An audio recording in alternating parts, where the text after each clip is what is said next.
안녕하세요. 오늘 영상의 주제는 EBS 당신의 문해력 일부 읽지 못하는 사람들 10분 핵심 요약입니다. 뭐 정확히 10분이 걸릴진 잘 모르겠는데요. 네, 어쨌든 핵심 내용만 모아서 정리를 해봤습니다. 요즘 그 EBS 당신의 문해력이라는 방송이 좀 화두가 되고 있는 것 같은데요.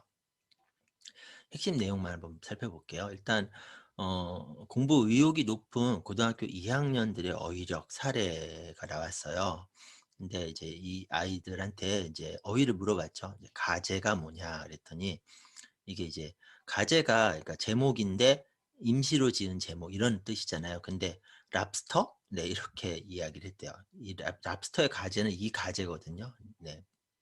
맞춤법도 이제 안 맞는 거죠. 그리고 양분, 위화감, 평론, 구김살, 차등, 네, 그다음에 직인 이런 어휘들에 대해서 아이들이 네, 잘 모르는 상황이다. 네, 그러니까 이제 심각한 사례 네, 중에 하나로 이제 사례를 보여준 거죠. 그 다음에 이제 나온 내용이 영어로 쓰인 한국말을 모른다. 네, 이런.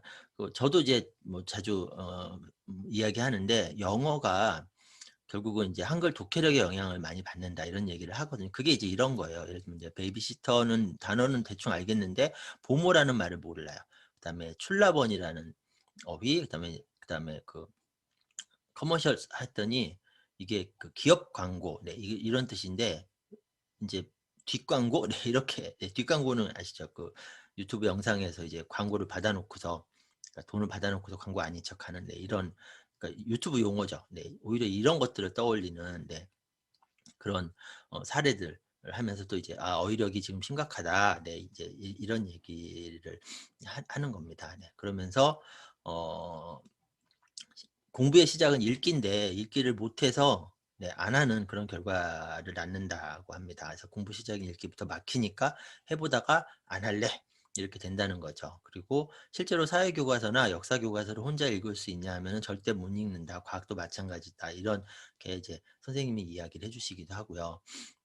그래서 전국 이제 중학교 3학년 2,400여 명 대상으로 이제 문해력 테스트를 했더니 무려 거의 30% 가까이가 미달 수준이라고 네, 얘기를 할 정도입니다. 네, 그래서 100명 중에 30명이 네, 제가 봤을 때는 30명보다 더 많으면 많았지 네, 더 적진 않을 것 같아요. 네.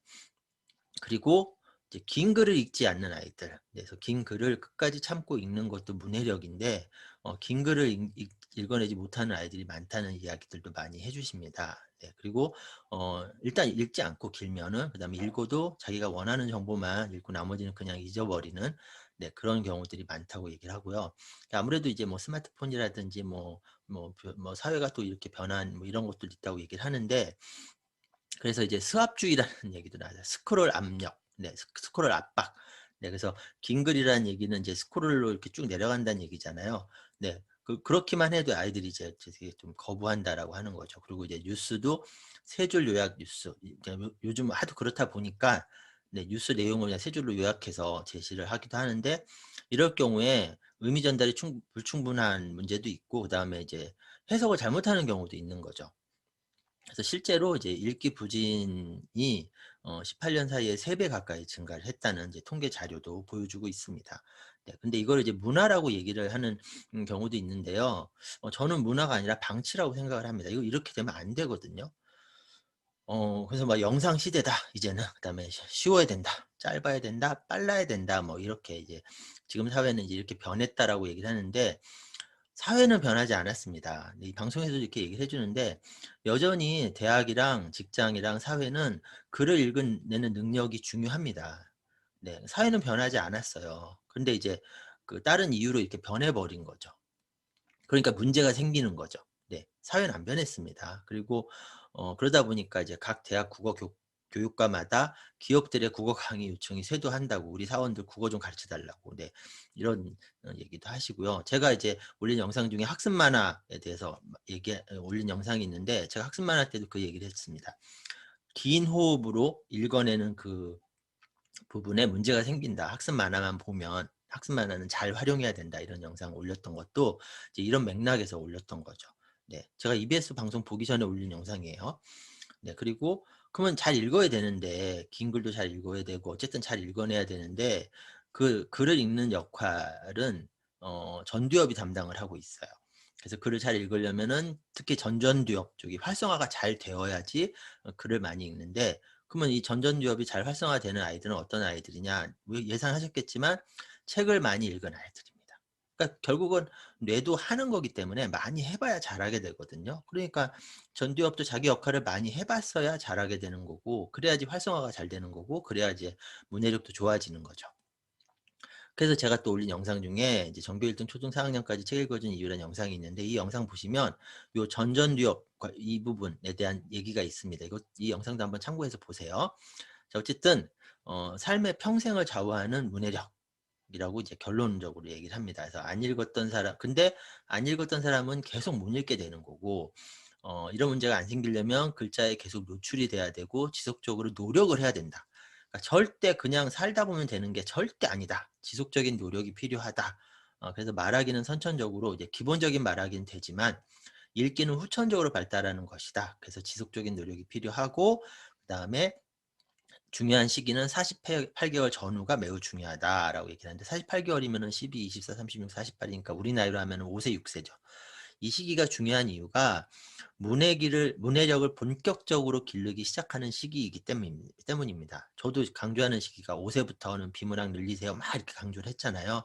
네, 이 시기거든요. 그래서 48개월부터 초등학교 2학년까지는 모국어 읽기 능력, 모국어 읽기 능력이 정말 중요합니다. 그게 문해력이라고 하는 거고, 그래서 그 시기의 1순위는 영어도 아니고 수학도 아니라고요. 아닙니다. 이겁니다. 이걸 잡아내야 됩니다.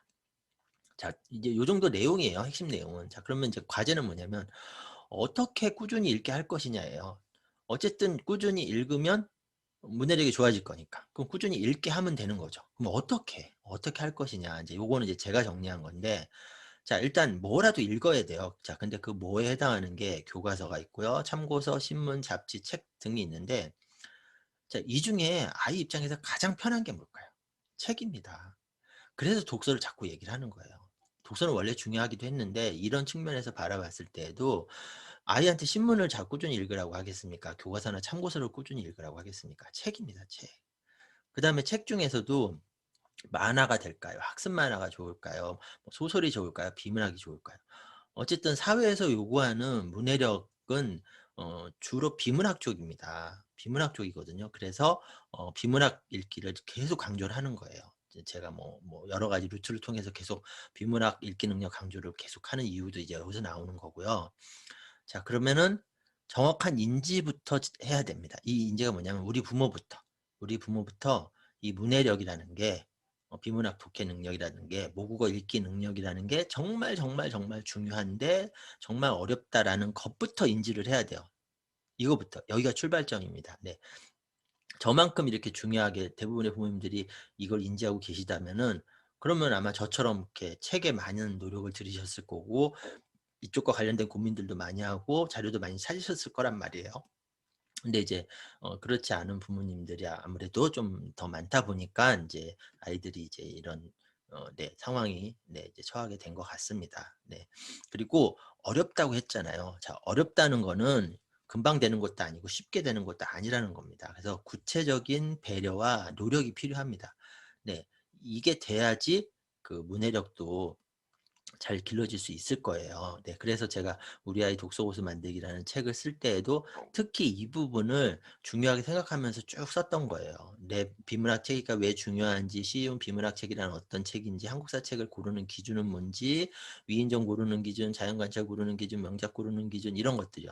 이게 다 뭐냐면 배려에 해당하는 거예요. 무조건 봐 이게 아니라 네, 우리 부모부터 그런 것들을 잘 파악을 하고, 그리고 이제 파악하기 위한 노력. 네. 이게 필요하다는 거죠. 그래서 이런 과정을 통해서, 노력과 배려라는 과정을 통해서 우리 아이들한테 꾸준히 읽는 경험이 쌓이고 쌓였을 때 전전두엽도 활성화가 잘 되면서 문해력도 좋아지는 거죠. 네, 이렇게 되는 겁니다. 그리고 그걸 위해서 이런 책들에 대해서도 제가 분석했던 영상들도 계속 올려놨던 거예요. 다 제가 이 EBS 방송을 보기 전에 만들었던 영상들이거든요. 네, 제 자랑을 하려는 게 아니라 정말 중요하기 때문에, 그리고 우리 부모님들한테 구체적인 정보들이 있어야 되기 때문에 네, 그래서 이런 것들을 만들어 놨던 겁니다. 그리고 제가 진행하는 강의 중에 독서고수, 국어고수편 강의도 만들어 놨던 이유도 다 여기서 연결이 됐었던 거죠. 자, 어쨌든 오늘 영상은 EBS 첫 번째 일부 영상의 핵심 내용만 모아봤습니다. 그래서 이 영상이 도움이 되셨다면 구독하기 잊지 마시고요. 구독하기보다 더 중요한 건 뭐죠? 일단 우리 부모부터 빨리 어렵다, 중요하다라는 거를 인지하는 것. 네, 그것부터 시작을 해야 될 것 같습니다. 네, 오늘 영상 EBS 당신의 문해력 일부 읽지 못하는 사람들 핵심 내용 요약은 여기까지입니다. 네, 저는 다음에 뵙겠습니다. 안녕히 계세요.